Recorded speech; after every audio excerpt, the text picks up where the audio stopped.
Os irmãos podem abrir as suas Bíblias no texto que nós lemos, Oséias, capítulo 13. Nós não concluiremos esse trecho da exposição hoje. Essa é a sessão final de juízo, de julgamento em Oséias contra o povo de Deus. É Deus proferindo o juízo, mostrando com isso o rigor, irmãos, do que significa quebrar o pacto com o Senhor. Nós temos refletido sobre o amor pactual de Deus que transcende as nossas imperfeições. Esse não foi o fim do povo de Deus, por isso nós estamos aqui. O Senhor preservou uma parcela de corações contritos, corações desejosos a Ele. Oséias é testemunho disso. Foi por meio dessa porção que veio nosso Senhor Jesus Cristo. E por isso que nós estamos aqui, por causa desse amor, fruto de um pacto. Um amor que foi forjado na própria palavra de Deus, que colocou a si mesmo, a sua integridade, a sua fidelidade, para garantir que nós seríamos alcançados por Ele, que nós seríamos remidos, independente das nossas falhas, nossos erros, das nossas imperfeições, independente de quantas vezes nós tentamos quebrar esse pacto, macular esse amor, nós nunca conseguiremos macular o amor do Senhor, porque depende completamente dele, não depende de nós, e é nisso que está o nosso descanso. Nós cuspimos, pisamos, nós batemos, nós retorcemos, mas o amor do Senhor continua lá, intacto, e o amor do Senhor sempre nos busca para Ele, sempre busca os seus eleitos, sempre busca os seus contritos para Ele. Essa sessão final de juízo, meus irmãos, ela é terrível, ela é incomparável com qualquer outra sessão de todo o livro de Oséias, qualquer sentença de juízo de todo o livro de Oséias. Aqui nós vemos o clímax, o auge, o ponto mais alto da punição do Senhor contra o seu povo. Aquela punição que foi sendo revelada gradativamente em aspectos diferentes, desde o capítulo 1, onde o Senhor mostrou que abandonaria o seu povo por causa da quebra do pacto. Nós estamos refletindo sobre uma temática bem maior, aquilo que a idolatria causa. O capítulo 13 trata aquilo que foi tratado em aspectos menores durante todo o livro, que é a quebra dos 2 primeiros mandamentos. A linguagem de Oséias é uma linguagem jurídica. Oséias, ele cria um cenário como de um tribunal, e existe todo um rito, toda a solenidade, toda a liturgia para mostrar a seriedade do que é o relacionamento de Deus com o seu povo, muito diferente do que os evangélicos, os crentes entendem hoje. O relacionamento de Deus com o seu povo não é um relacionamento de sentimento, apesar de haver sentimento. Não é um relacionamento emocional, apesar de nós desfrutarmos de emoções. Não é um relacionamento de achismos, não é um relacionamento místico tão somente, apesar de ter aspectos místicos nesse relacionamento. Mas é um relacionamento fruto de um pacto, fruto de um contrato, de uma aliança. Existe uma liturgia para nós nos relacionarmos com Deus. Existe um modus operandi, existe um modo de se fazer as coisas, um modo de agir nesse relacionamento com Deus. Quando isso é quebrado, nós recebemos perdão, nós experimentamos a longanimidade de Deus, nós experimentamos a misericórdia graciosa de Deus, o cuidado de Deus, a paciência de um pai para com filhos tolos, muitas vezes estúpidos, passando por diversas fases do nosso amadurecimento, mas nós sempre esperamos a graça de Deus. O problema é quando isso descreve quem nós somos. O problema é quando esse vacilo, esses erros nos definem. Esse é o problema. Quando isso acontece, nós testificamos que nós não fazemos parte do povo, que nós não somos o eleito, que nós não somos parte da nova aliança, por exemplo, chegando em Cristo Jesus. Os erros fazem parte da caminhada. Nós olhamos para a nossa história e nós enxergamos, sim, buracos, partes da nossa vida quebrada, vacilo, odores que não nos agradam. Mas isso não nos define. Isso não define quem nós somos. Depois de cada parte quebrada, depois de cada odor, depois de cada buraco, é possível também ver gemidos, choros e clamores sendo elevados ao trono do Pai, suplicando, clamando e requerendo uma porção maior desse amor que sai do seu trono, clamando a Ele intensamente. Depende do Senhor, Deus. Depende do Senhor. Não foi assim que o Senhor fez? Não foi assim que o Senhor garantiu? Depende do Senhor. E assim nós continuamos a caminhada.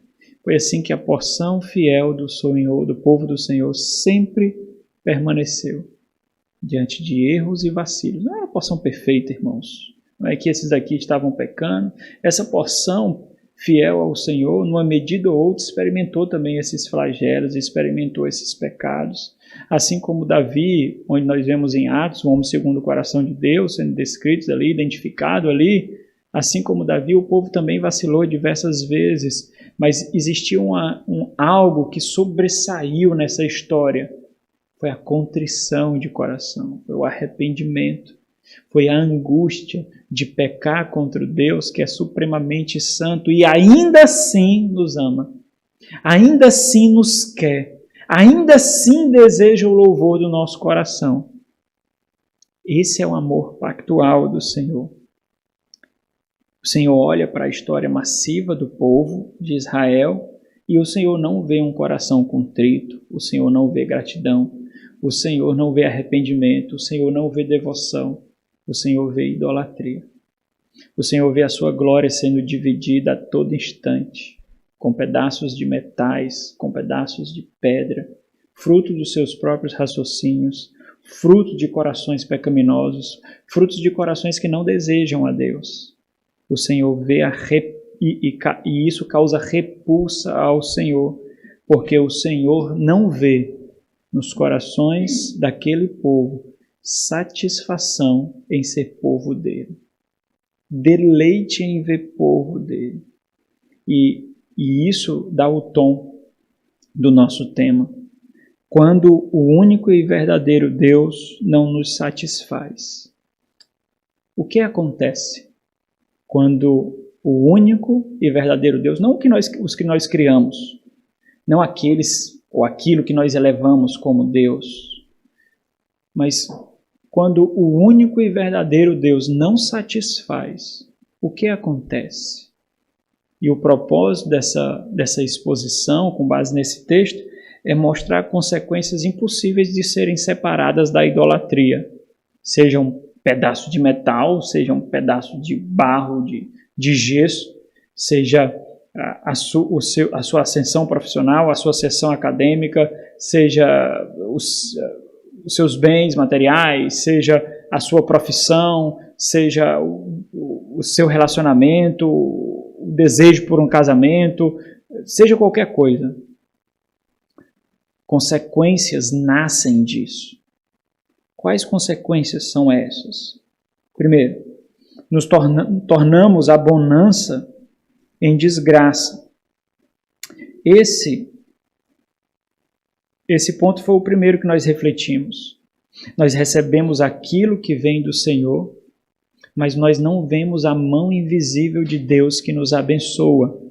Nós usufruímos da bondade de Deus, mas nós tributamos a outro a glória por recebermos aquela bondade. E aí nós transmutamos aí aquilo que foi bênção, não deixou de ser bênção, foi graça de Deus, não deixou de ser graça, mas a putrefação do nosso coração é tão intensa que nós simplesmente maculamos, nós simplesmente sujamos e nós tomamos como se fosse uma obrigação do doador nos dar. Quando isso acontece, nós não tributamos a Ele aquilo que é devido, que é glória, que é honra, que é louvor. Como nós tributamos a isso? Não é dizer, vem de Tu, Senhor, Tu é a glória, Senhor, louvado seja o nome do Senhor. Eu acho que nós deveríamos repensar os nossos jargões evangélicos, porque às vezes, muito sem graça, irmãos. São jargões assim que, claro, tem significado, mas nós usamos de forma tão simples, tão aleatória, que perde o peso e a significância daquilo que falamos, daquilo que fazemos. Tributar honra, glória e louvor ao Senhor é ter um coração contrito diante dele, é viver uma vida de dependência constante diante dele. Não necessariamente são expressos por palavras, mas é uma disposição constante do coração, que inevitavelmente exala palavras, inevitavelmente.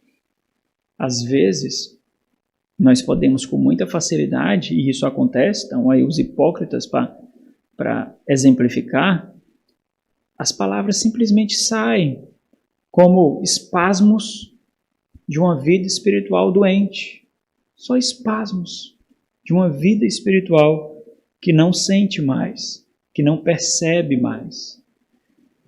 Um coração inteiramente grato ao Senhor gera a mais completa dependência ao Senhor. Contrição, temor ao Senhor. Quando nós não nos satisfazemos nesse único e verdadeiro Deus, nós não percebemos a mão que olhos comuns não conseguem ver.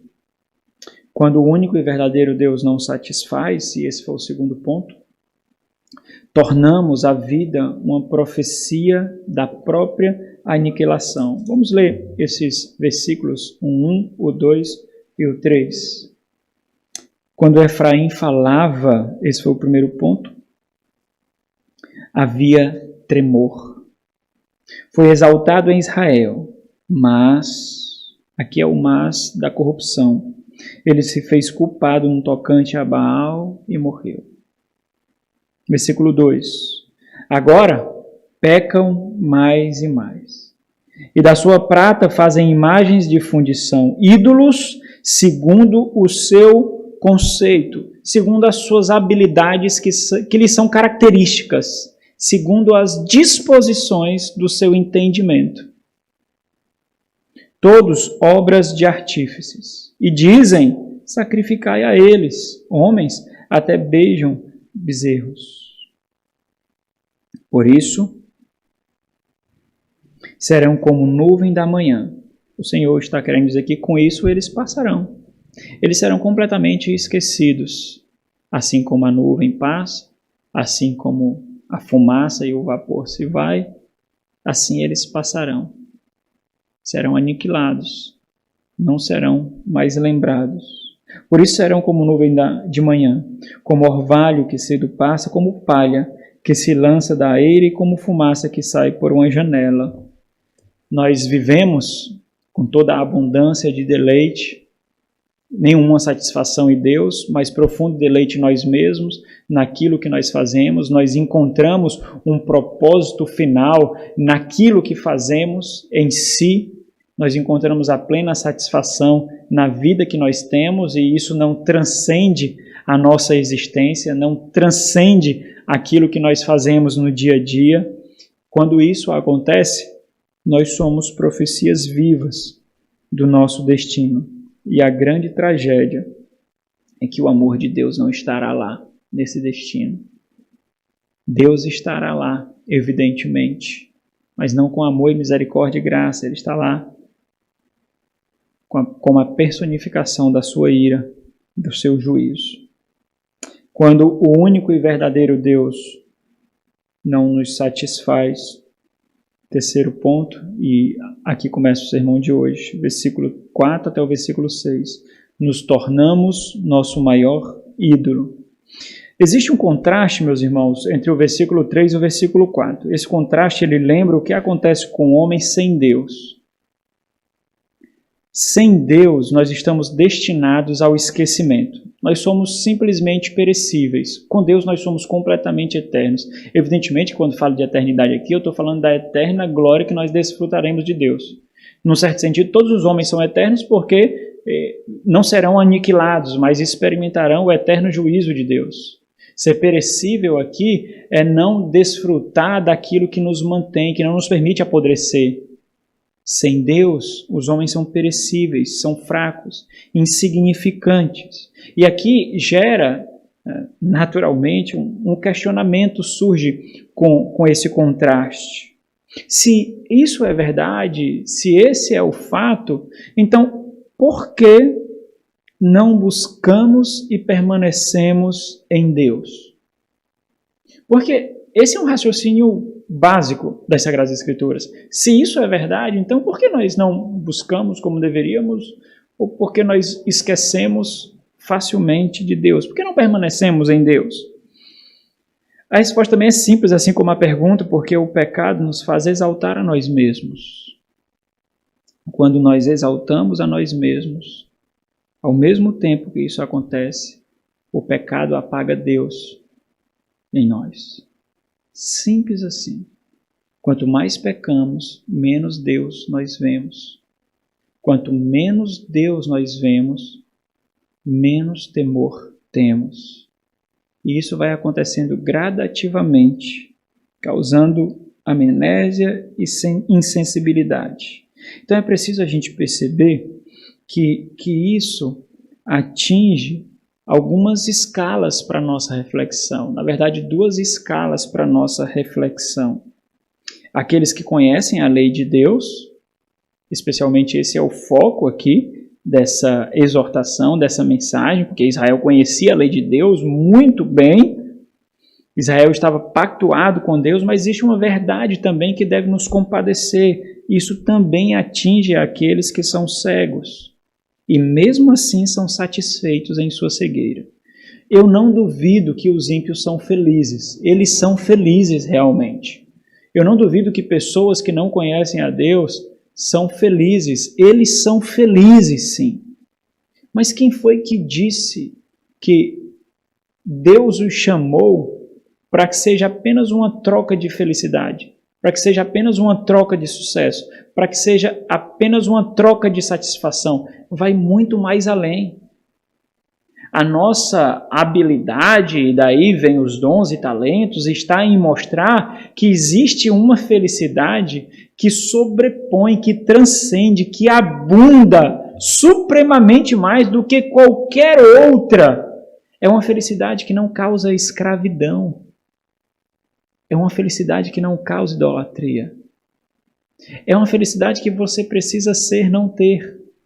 É uma felicidade que transcende esse mundo. É uma felicidade que esse mundo não pode satisfazer. É uma felicidade em que nós descansamos, baixamos as guardas e Ele continua nos guardando, nos mantendo e nos alimentando. Mas essa reflexão do homem sem Deus serve para essas duas escalas. Em ambos os casos, nós aprendemos que há algo, por ignorância imposta, que são aqueles que conhecem a palavra de Deus, o desejo pelo pecado impõe a si mesmo uma ignorância que torna o coração insensível e uma ignorância natural. Mas em ambos falta algo, falta luta. Falta pecados serem tratados. Falta a cura do amnésia espiritual. Para alguns, aqueles que foram atingidos por amnésia no decorrer da caminhada. Para outros, aqueles que tiveram amnésia desde o Éden. A necessidade de uma cura de insensibilidade espiritual. Porque isso esconde de nós não somente Deus, mas como Deus se revela a nós através dos seus feitos. Quando nós não conseguimos ver factualmente, irmãos, o amor de Deus, a graça de Deus, a mão providencial de Deus, nós estamos nutrindo um coração que um dia não será grato ao Senhor.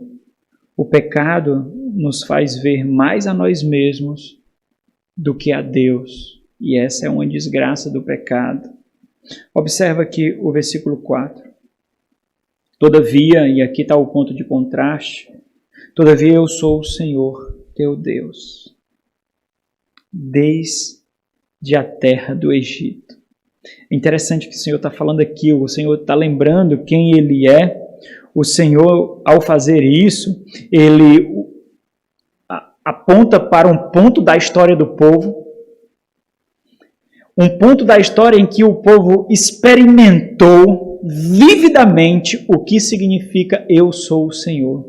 O que significa eu sou o teu Deus. O Senhor está apontando para um fato da história desse povo. Um fato que gerou experiência, um fato que tinha o objetivo de adestrar, de ensinar, de gerar dependência, de gerar contrição, de gerar anseio. Eu sou o Senhor, o teu Deus. Desde a terra do Egito, o Senhor exorta e recorda, mostrando aquilo que Ele fez. Essa é uma exortação ao reconhecimento e à devoção. Então, observe aqui uma aplicação muito simples, mas bem interessante.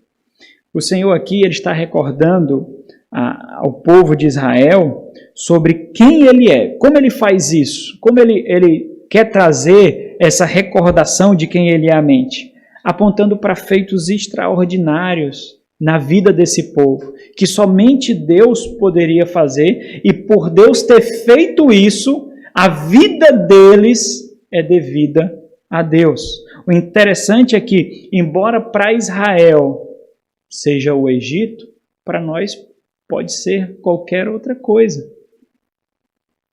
Eu sou o Senhor teu Deus. Desde que? Ele é o Senhor teu Deus desde que? Ele está querendo mostrar para aquele dia em que o seu coração foi grato a Ele de uma forma extraordinária. Daquele dia que você experimentou um relacionamento com Deus de uma forma sobrenatural, impactante. Daquele dia que edificou, que resultou em coisas ou relacionamentos que você experimenta hoje, que se não fosse o agir de Deus, você não experimentaria. O Senhor está querendo mostrar uma gratidão que foi corrompida, uma devoção que foi corroída, um amor que foi quebrado. Eu sou o Senhor teu Deus, desde... Meus irmãos, em momentos de queda livre, de pecado, é preciso a gente sacudir o nosso coração com situações em que a palavra de Deus não somente se tornou presente, mas se tornou íntima e real, mais do que outras vezes, mais do que o dia a dia. Tiveram momentos em que naquela situação, naquele evento, a palavra de Deus atingiu o nosso coração de uma forma que nós não podemos descrever. Esse é o Senhor, o teu Deus.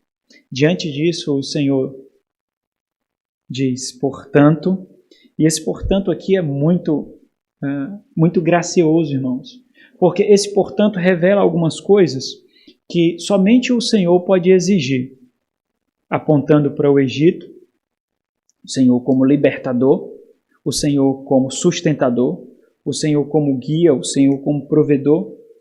O Senhor aqui se revela como um pai adotivo que cuidou, nutriu, edificou, ensinou, libertou e protegeu um filho. Com toda a paciência que é devido, com todo o cuidado que é devido. O que deve ser dedicado então a Ele?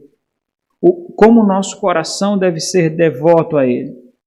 O ponto do Senhor é o seguinte: olha o que eu fiz. O que deve ser dado a mim, eu não permitirei que seja dado a qualquer um outro. Quando nós fazemos ídolos, nós criamos inimigos contra Deus.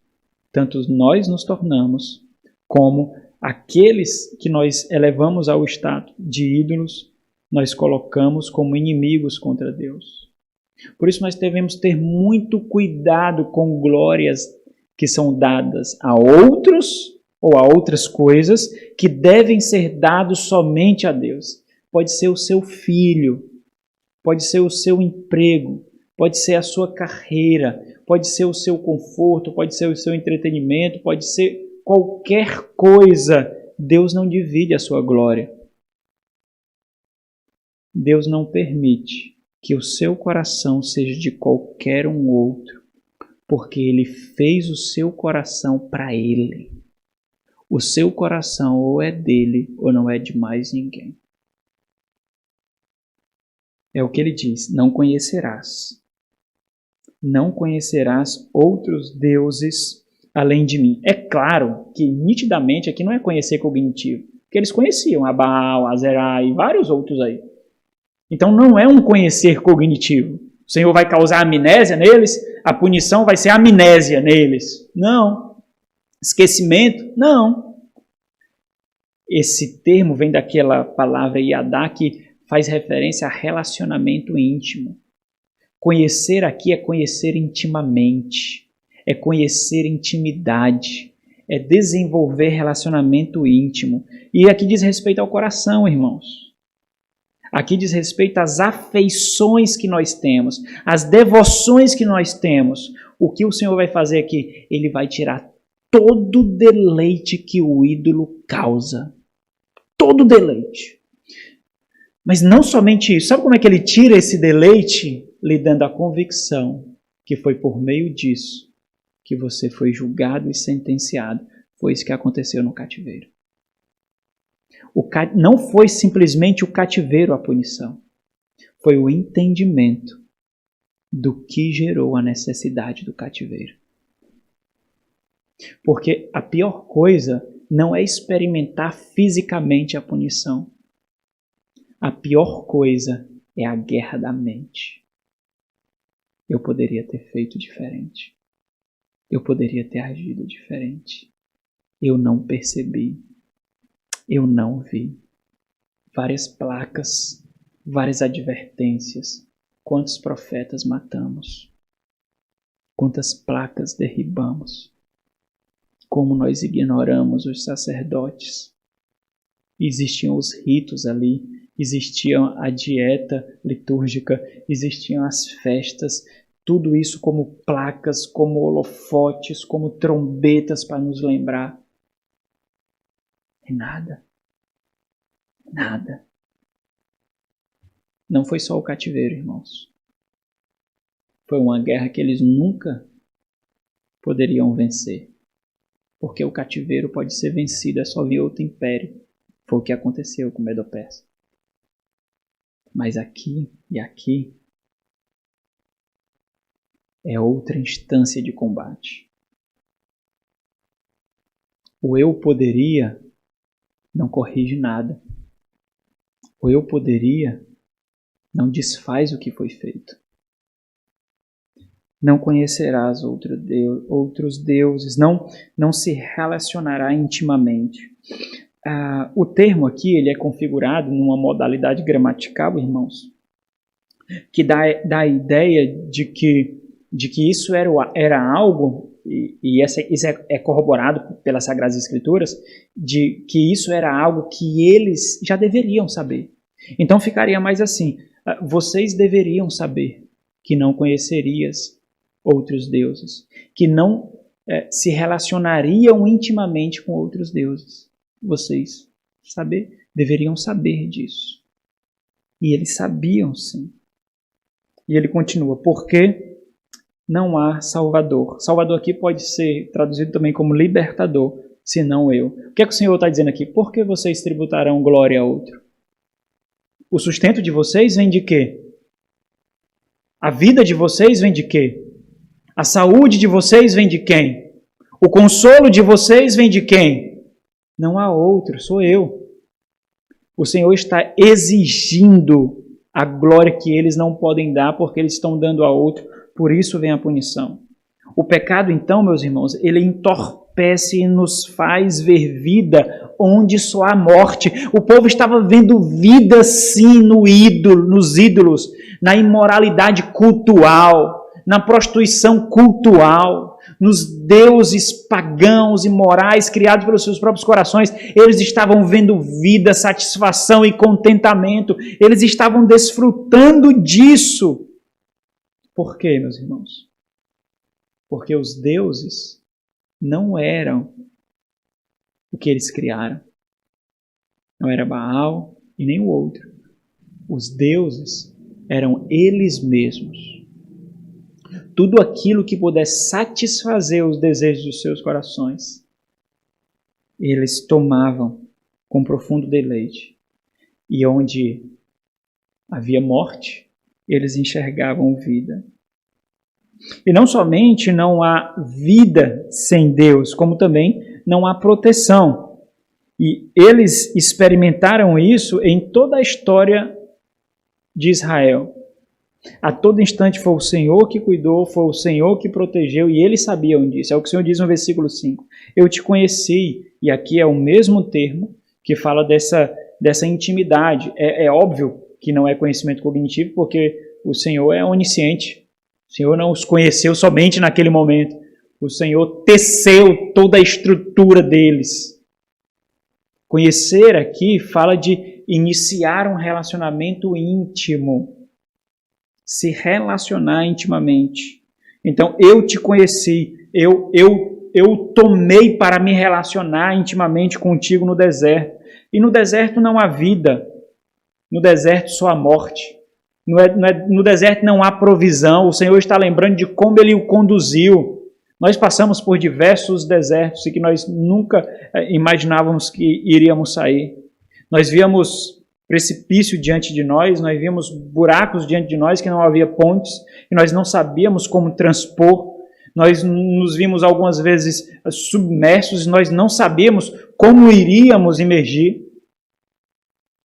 E aparece Deus. E o Senhor nos lembra isso, assim como Ele está lembrando para o povo, sabe? Perceba o que vocês eram e o que eu fiz. Quem poderia prover tudo aquilo? A segurança, o sustento, a provisão, o cuidado. Quem poderia fazer vocês andarem durante 40 anos sem machucarem os seus pés e os calçados desgastarem? Quem? As roupas permanecerem intactas? Quem? Quem poderia fazer uma nuvem os acompanhar, uma coluna de fogo os acompanhar, sair água do deserto, destruir aquele império do Egito? Quem poderia? Quem poderia? Eu sou o libertador. Eu sou o Senhor. Foi assim que eu te conheci. Foi assim, em terra muito seca. A grande tragédia é que isso não os aproximou de Deus. Tudo aquilo que Deus proveu para eles, tudo aquilo que Deus fez para eles, não causou contrição, não causou dependência. E isso é testificado por toda a geração que pereceu no deserto. Então, não adianta orar por milagres, sabe, irmãos?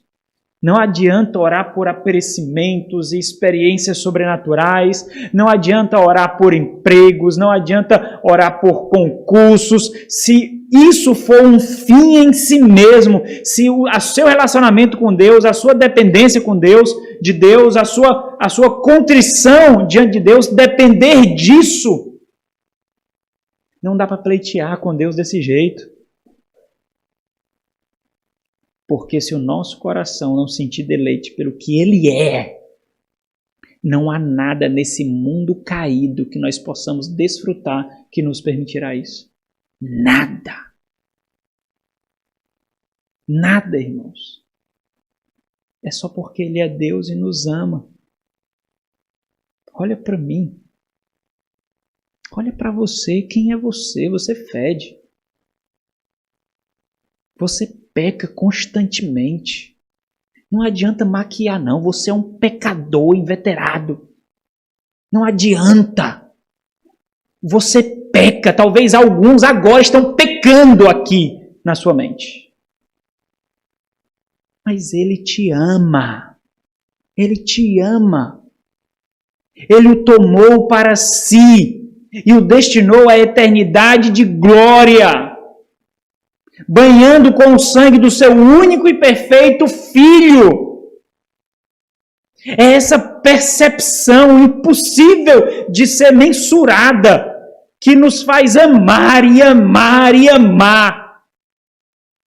E lutar para que seja forjada em nós a mais profunda dependência e contrição. E se não houver contrição, nós lutamos, nós guerreamos, porque tem que haver contrição. Nós não aceitamos um coração que não é contrito ao Senhor. Porque não é possível. Ele é Deus e nós somos nada. Não é possível. De tal forma que nós podemos perder tudo. Mas não há esperança no Senhor. Isso nós não podemos perder. Tira-me tudo, Deus. Tudo. Mas não há esperança que é encontrada somente em Ti. Isso não. Porque o nosso amor pelo Senhor foi colocado por Ele mesmo no nosso coração e não é volátil, não. Não é passageiro, não. Não se desfaz, não é poeira, não é vento, não é fumaça. Foi impresso pela obra do Cordeiro no nosso coração. Vem dele. Por isso que retorna para Ele como brados de glória, de devoção. Não é pelo que Ele nos dá. O que Ele nos dá são evidências de graça sobre graça, de um amor que nós nunca merecemos. Nunca. Esse povo sempre testificou que para eles Deus é apenas um meio de conseguir satisfazer os seus próprios anseios. É um meio através do qual nós conseguimos o pão, o peixe, o pão, o peixe, a casa, o emprego. Nós pleiteamos com o Senhor ali. Como já aconteceu várias vezes, até aqui mesmo na igreja. Fazer um trato com Deus. Esse povo fez, vez após vez, um trato com Deus nos seus corações. Agora chegou a fatura. Eles não têm limite, para pagar. Não tem. E eles vão saber disso a duras penas. Duras penas. Então inicia uma metáfora de pastoreio, versículo 6. Eu vou mostrar para vocês o que vocês eram. Os irmãos percebem o que o Senhor está fazendo aqui. A punição do Senhor inicia não com cativeiro, né? O cativeiro não chegou ainda aqui. A punição do Senhor inicia fazendo o povo a ter percepção. Porque enquanto há cegueira, há insensibilidade e não há dor. Por isso que as pessoas são satisfeitas nos seus próprios pecados. Por isso que pecam sem sentir dor. O que o Senhor está fazendo aqui é abrir os olhos, não para que haja arrependimento, mas para que seja parte do juízo. Vocês saberão. E o Senhor está colocando fatos aqui sobre a mesa que era impossível que eles não discernissem. Eles ouviram essas histórias. Eles viram em muitos momentos. Os seus pais lhes contaram. A tradição não permitiu as histórias serem caladas. Quando tinham pastos, eu vou mostrar o coração de vocês. Quando vocês tinham pasto, quando tinham alimento, quando tinham sustento, eles se fartaram. E uma vez fartos, eles agradeceram profundamente o Senhor. Não. E uma vez fartos, exaltaram-se a si mesmo, ensoberbeceu-se-lhes o coração. Deveria gerar gratidão, mas não gerou gratidão. O natural era gerar gratidão, mas não gerou gratidão. Por isso, por não gerar gratidão, por se elevar acima de Deus, por considerar a si mesmo dignos, por isso se esqueceram de mim. Está falando aqui é Deus, viu, meus irmãos? Senhor Todo-Poderoso, Supremo, Criador de todas as coisas, e parece que Deus fala como aquele que foi abandonado. Os irmãos acham que é possível fazer isso com Deus e permanecer impune? Agora, a idolatria do ego é algo perturbador porque tira de nós qualquer temor, irmãos. A idolatria do ego, ela finca as estruturas, as nossas articulações de tal forma que a perna não treme, que os braços não tremem. Constrói estruturas rígidas no nosso coração de tal forma que o nosso coração não treme diante das nossas perversões, não tremem. Enrijece-nos.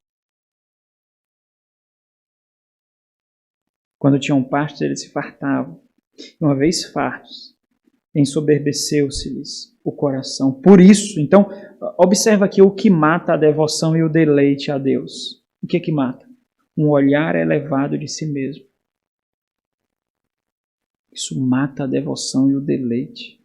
Esquecer aqui, o que é esquecer? É óbvio também que não é cognitivo, né? Eles não acordaram um dia diante de todo pecado. Ah, existe um Deus? Existe? Elohim existe? Não, é óbvio que não é cognitivo. Esquecer aqui significa literalmente ignorar. Significa negligenciar. Por que nós negligenciamos? Nós negligenciamos aquilo que é inferior, irmãos. Aquilo que é menor. Aquilo que não tem valor. Aquilo que não tem importância. É isso que nós negligenciamos. A idolatria do ego faz isso. Somos inimigos. E daí? Eu tenho tudo que esse mundo pode oferecer. Prazeres os mais diversos. A concupiscência da carne é o deleite desse mundo. Sustento financeiro à vontade, uma boa profissão, dignidade, honra. Sou benquisto. E daí, quem é Deus? Quem é Deus? Agora, por que eles esqueceram ou ignoraram a Deus? Por que isso aconteceu? Por que eles esqueceram a Deus? Bom, a resposta está aí, né? Porque a visão elevada de si mesmo, das suas vontades, dos seus desejos, das suas necessidades, nublou Deus para eles. Construiu uma porta de acesso para os seus prazeres carnais, ao mesmo tempo que construiu uma barreira diante de Deus para ter acesso a Deus. Simples. Foi isso que aconteceu. Por isso, eles não adoraram a Deus, porque eles viviam para si mesmos. Eles não eram devotos ao Senhor, porque eles eram devotos a si mesmos. E não dá para dividir o coração com dois senhores, como diz o Senhor Jesus no Sermão do Monte. Nosso coração ou é de um ou é de outro. E a concupiscência sempre faz Deus perder o acesso ao coração. Porque ele não tem poder para ter acesso ao coração? Não.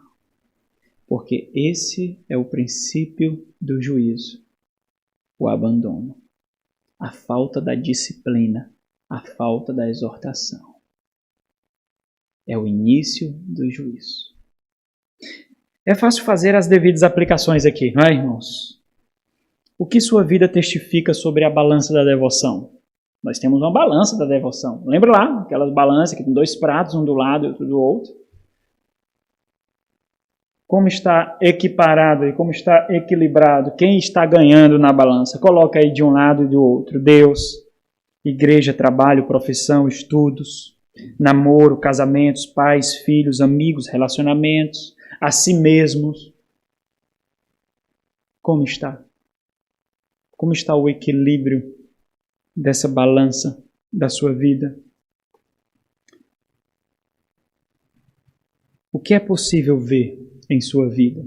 Ídolos ou devoção piedosa ao Senhor? Você tem sido obstáculo para a sua própria devoção ou não?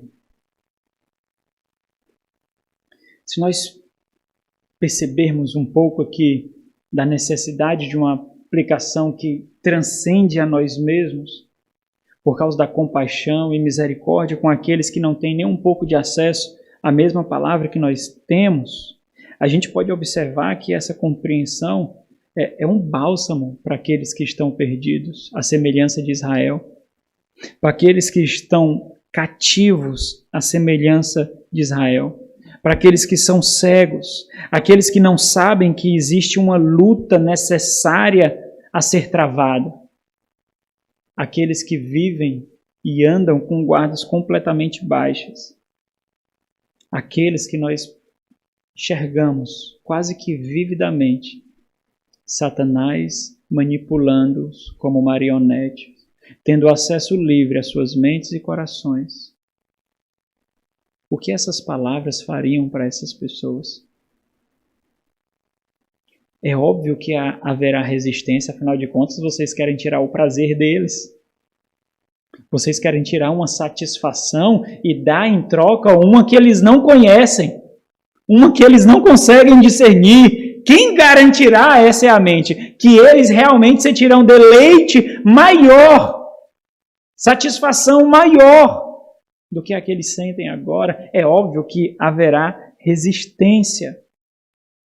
Mas entenda, nós temos acesso irrestrito às soluções dos problemas, dos atribulados e perdidos desse mundo. Acesso irrestrito nós temos. É possível nós vermos casamento e pensar assim, eu tenho a solução. É possível ver trabalhadores antiéticos, imorais, corruptos e pensar assim, eu tenho a solução.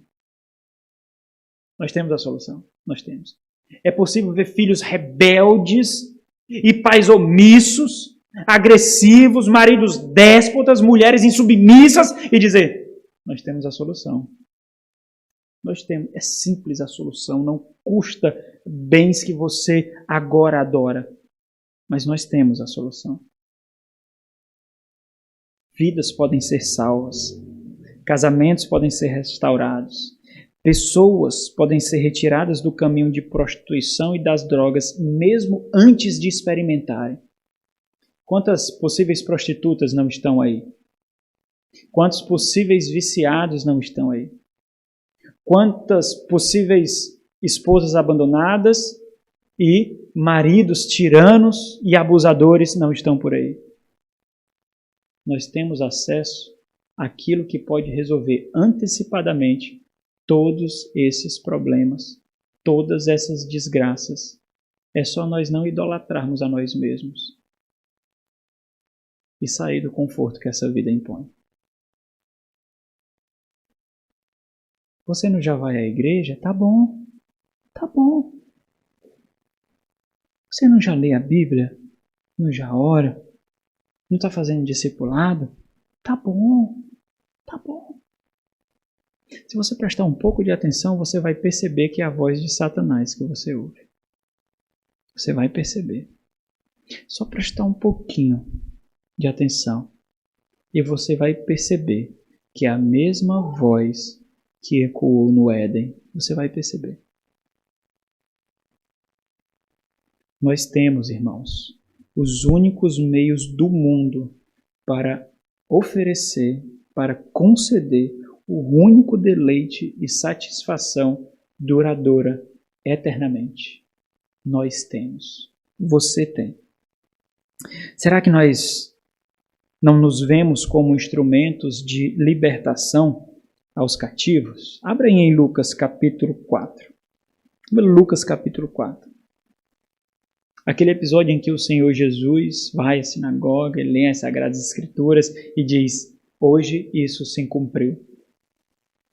Lucas capítulo 4, a partir do versículo 16. Indo para Nazaré, onde fora criado, entrou num sábado na sinagoga, segundo o seu costume. Lucas 4, 16. E levantou-se para ler, versículo 17. Então lhe deram o livro do profeta Isaías, e abrindo o livro, achou o lugar onde estava escrito. Isaías 61, versículo 1 e 2. O Espírito do Senhor está sobre mim. Sabe sobre quem também está esse Espírito? Sobre nós. Sobre mim e você. O mesmo Espírito. O mesmo. Com o mesmo poder e mesma autoridade. O Espírito do Senhor está sobre mim. pelo que me ungiu para evangelizar os pobres. Nós também. Enviou-me para proclamar a libertação aos cativos. A nós também. A restaurar, dar vistas aos cegos. A nós também. Para pôr em liberdade os oprimidos. A nós também. E apregoar o ano aceitável do Senhor. A nós também. O ano aceitável do Senhor a cada 6 anos de plantio e colheita, o 7º ano deveria ser o ano sabático, em haveria descanso. 7 anos sabático, da 49, daria lugar ao ano aceitável do Senhor, que era o 50º, né? 50º, né? 50. Aí era o ano do jubileu, em que todos os escravos deveriam ser libertos e todas as terras negociadas deveriam ser retornadas para o seu proprietário original. O Senhor está dizendo, eu sou o jubileu. Agora inicia o ano aceitável do Senhor, o ano de liberdade. Nós agora estamos, sabe, em quê? No ano aceitável do Senhor.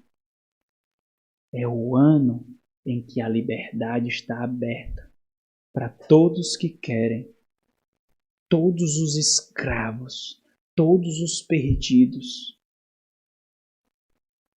Quem são aqueles que mostrarão a porta de saída para a liberdade? Quem são, irmãos? Eu e você.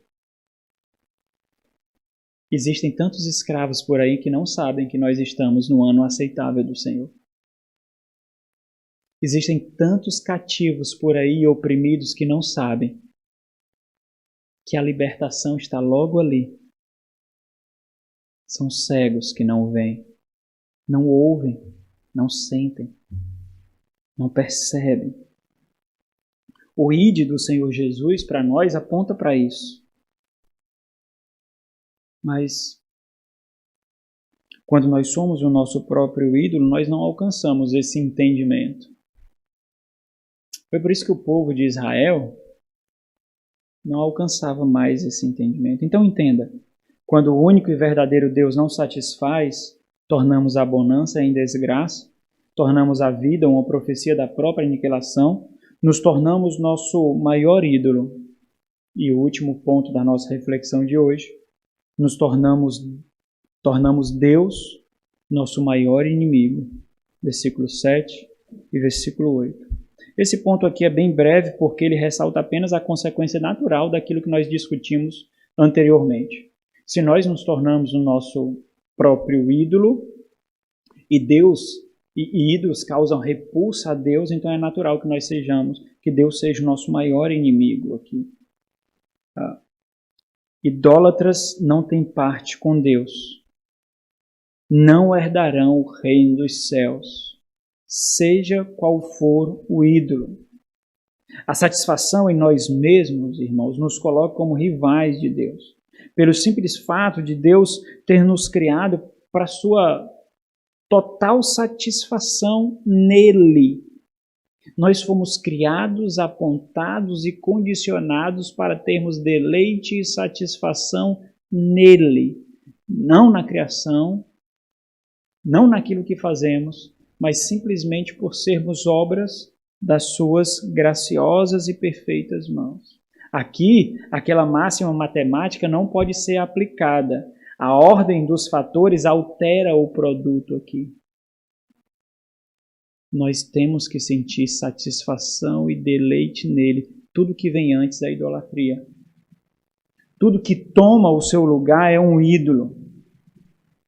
Nos fazer o centro significa colocar Deus na periferia da sua própria criação, e isso não é possível.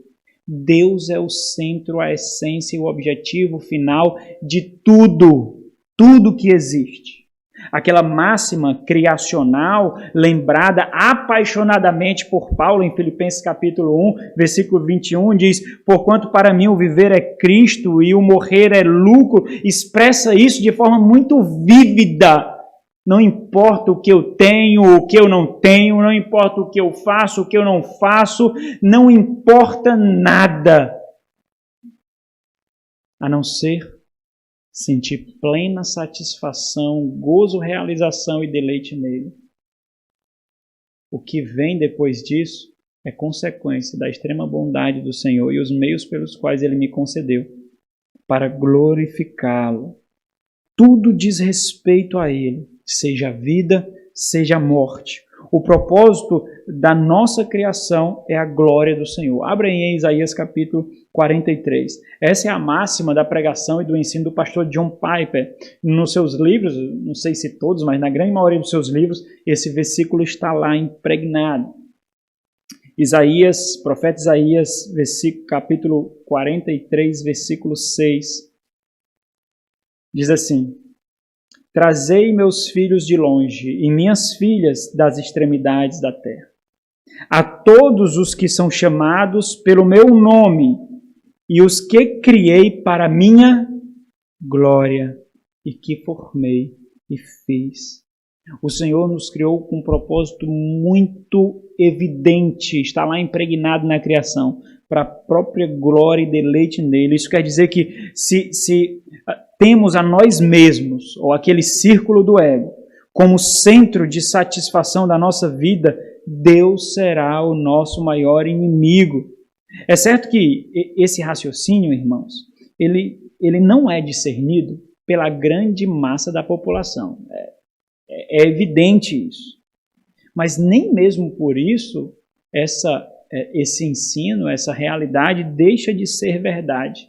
Mas é tão verdadeira quanto horrível ter a Deus como inimigo supremo, como um inimigo máximo. Quer dizer, aqueles que estão aí na perversidade e imoralidade, a quem eles pensam que amam, eles pensam que adoram quando vão para as suas missas, os seus cultos programados para desencargo de consciência, eles estão, na verdade, colocando provas diante de Deus contra eles mesmos, mostrando como as suas mentes estão entorpecidas, como o seu coração está petrificado, como os seus olhos são cegos, como suas mentes não alcançam. Eles vão lá cada domingo, e cada domingo é uma prova de condenação. Eles vão lá cada dia na semana, e cada dia na semana é uma prova de condenação. Cada prece feita de joelhos nas suas angústias, com simples intenção de negociar com Deus, é mais uma prova de condenação. Abra em Hebreus capítulo 10. Esse discernimento de ter Deus como inimigo é horrível, é aterrador. Hebreus capítulo 10, versículo 31 diz assim: horrível coisa é cair nas mãos do Deus vivo.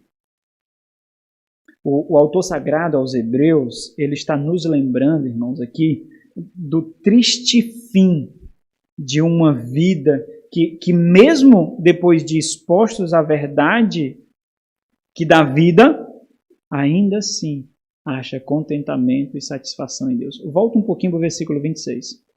Ele diz assim: porque se vivermos deliberadamente, ele está falando aqui do consentimento da mente, do assentimento do coração. Se vivermos deliberadamente em pecado, depois de termos recebido o pleno conhecimento da verdade, já não resta sacrifício pelos pecados. Lembra que o autor aos Hebreus, como o próprio carta diz, está escrevendo para judeus. E ele está mostrando como aquilo que foi exposto, observado no Antigo Testamento, era tão somente a sombra de uma realidade que eles experimentam agora, que veio em Cristo Jesus na nova aliança. Então, quando ele fala dos sacrifícios pelos pecados, ele não está falando somente dos sacrifícios do Antigo Testamento, embora aponta para isso também, porque era assim que a culpa era coberta, por causa do sangue de animais sendo sacrificados, mas ele está falando que aquele sacrifício que deveria mover, quebrar as estruturas do seu coração, se ele não fez isso, é porque nem mesmo esse sacrifício de Cristo é capaz, porque não chegou até lá, não atingiu, não tomou a sua devoção. Você foi exposto a essa verdade, mas você rejeitou o Espírito, você cuspiu no sangue, você tripudiou sobre a cruz. Não resta sacrifício pelos pecados. Não há uma forma de maquiar a sua culpa aqui. Não há possibilidade de ir ao templo, comprar um animal e oferecê-lo ao Senhor. Não adianta vir ao culto por desencargo de consciência. Não adianta. Ou dependência, contrição e devoção, ou nada. Pelo contrário, certa expectação pode ter como expectativa certa e horrível de juízo o fogo devorador prestes a consumir os adversários. Eles são esses que estão sendo descritos aqui, que continuam deliberadamente no pecado. Esses são os adversários. Volto para Oséias. Em Oséias, a imagem que o Senhor cria, olha o versículo 7, e esse é o ponto, lembra lá, temos Deus como nosso maior inimigo. Em Oséias, o Senhor cria uma imagem que é aterradora, horrível. A imagem que o Senhor cria ao retratar a punição sanguenta aqui do povo é de um povo que não o teme e de um Deus que está completamente irado. É de um povo que é quebrador de aliança e mesmo assim não se contorce de medo diante da devastação que eles irão sofrer.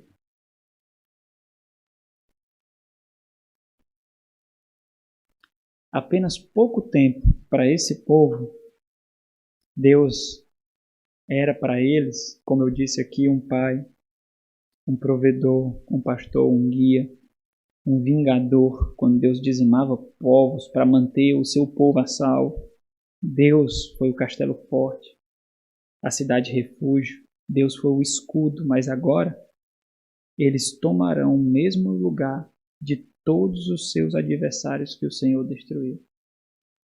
E eles deveriam entender o que isso significa, porque eles experimentaram povos sendo dizimados pelo poder de Deus. Mas ao contrário do que eles imaginavam ali, do que eles estavam imaginando, lembra lá, nós estamos aqui no capítulo 13, no final do Reino do Norte. As cidades vizinhas, as tribos vizinhas, o território vizinho do Reino do Norte foi completamente tomado pelo Império Assírio. Somente Samaria, a capital do Reino do Norte, está de pé. Nós estamos aqui no tempo do rei Oséias, o último rei do Reino do Norte.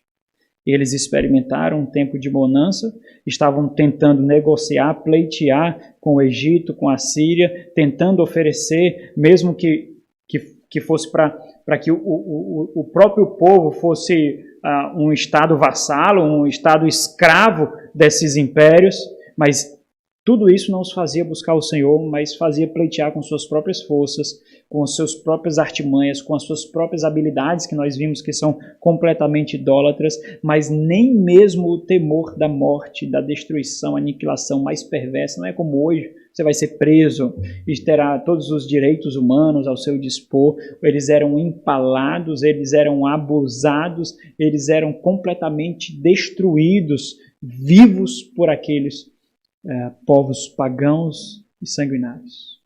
Mas nem mesmo assim eles buscaram o Senhor. E ao contrário do que eles imaginavam, os seus pecados não passaram desapercebidos. Lembra lá, eles pecaram, a primeira geração pecou antes de tomar a terra prometida. Veio a segunda geração para tomar a terra prometida diante de toda a exposição de Deuteronômio, a instrução, olhando para o erro da geração passada.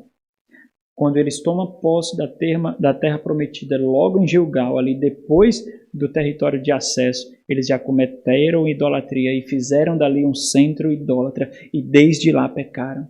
Quando, mesmo depois de tão pouco tempo, eles fazerem voto diante de Josué, o sucessor de Moisés, de que eles buscariam ao Senhor, quando Josué diz, façam o que quiser, mas eu e minha casa serviremos ao Senhor. E eles disseram amém, amém e amém.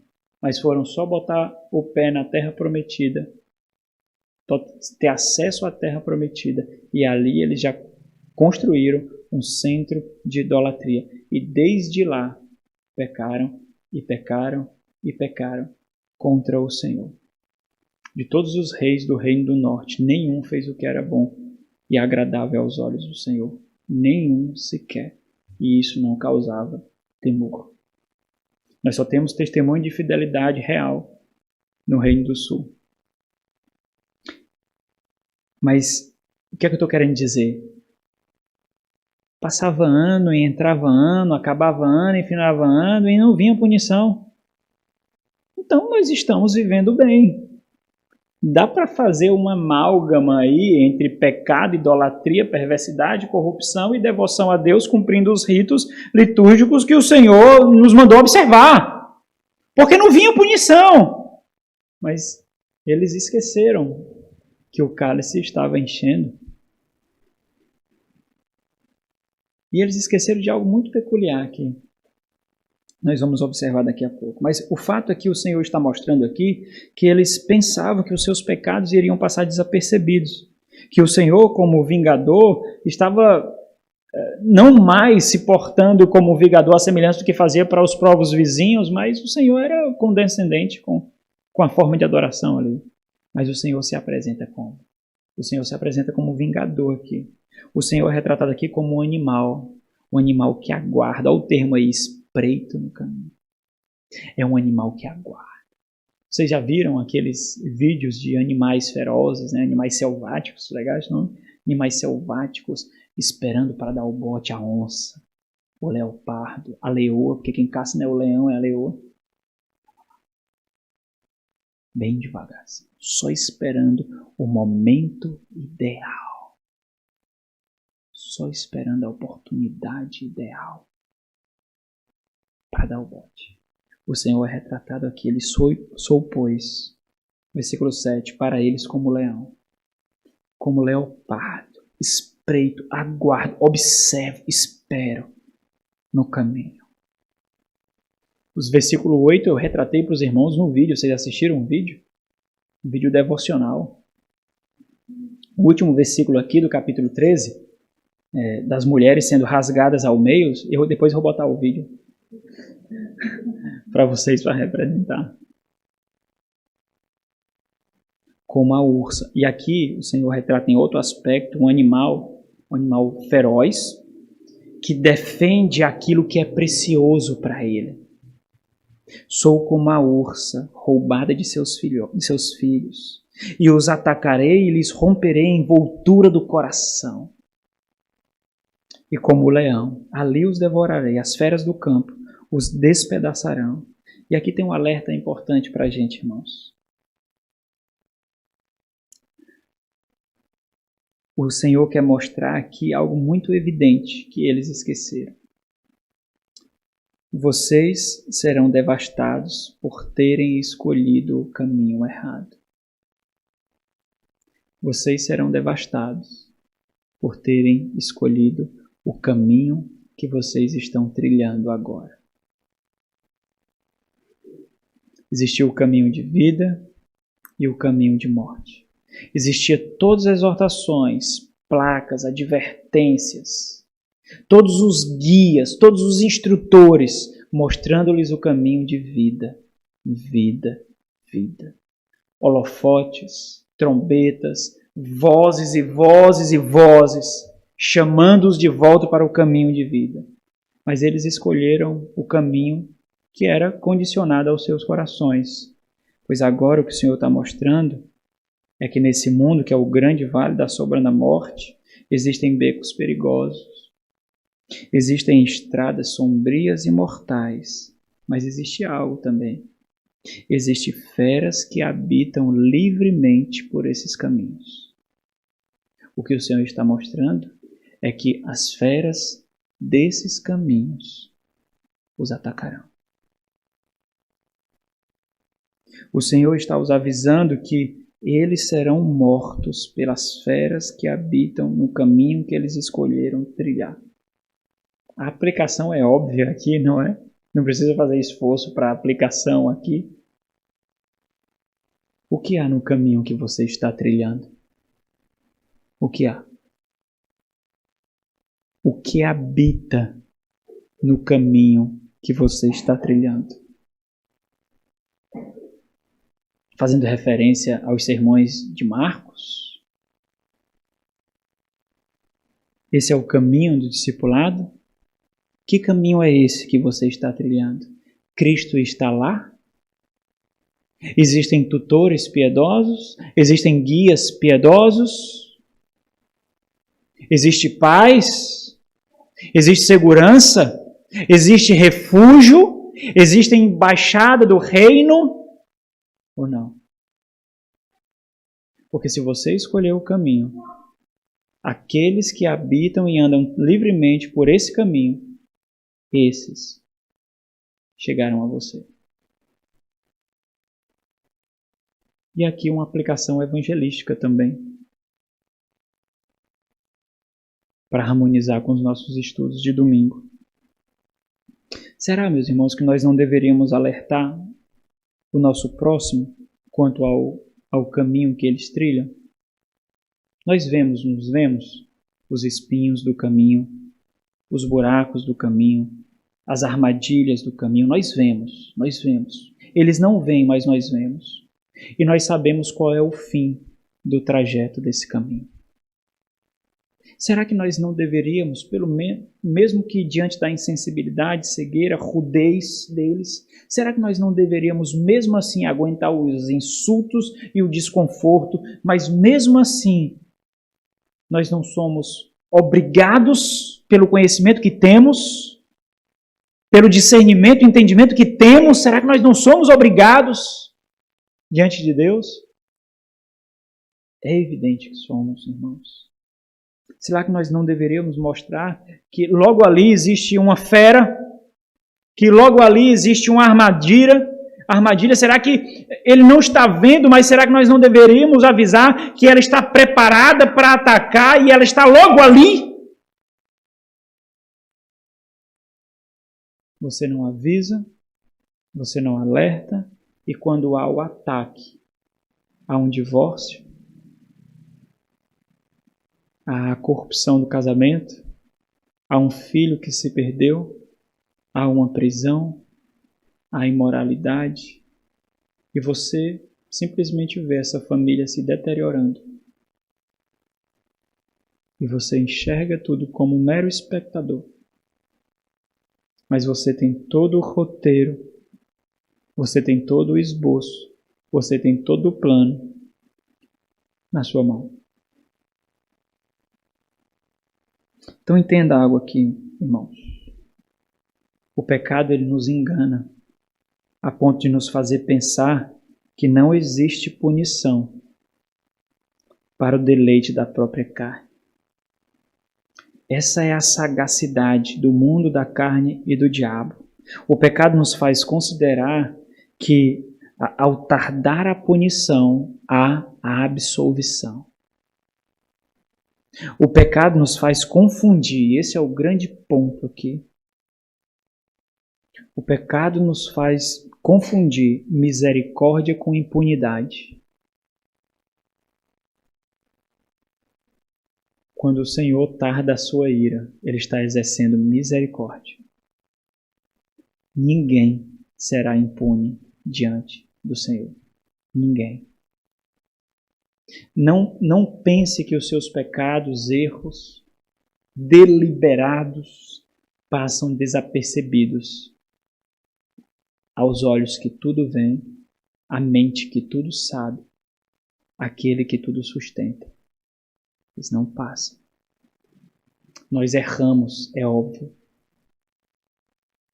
Mas a falta de disciplina corretiva, de juízo punitivo do Senhor, não deve ser recebido como subterfúgio para nós continuarmos na cegueira e nos deleites da carne, mas como misericórdia e graça.